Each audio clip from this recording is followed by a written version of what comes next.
রোহিঙ্গাদের সহায়তায় এই বছর ইউরোপীয় ইউনিয়ন ৬৮ মিলিয়ন ইউরো দেবে।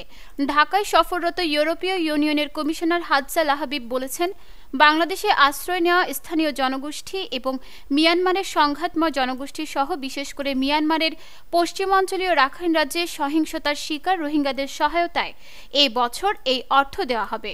সোমবার রাষ্ট্রীয় অতিথি ভবন যমুনায় প্রধান উপদেষ্টা ডক্টর মোহাম্মদ ইউনূসের সঙ্গে সাক্ষাৎকালে তিনি এ কথা জানান।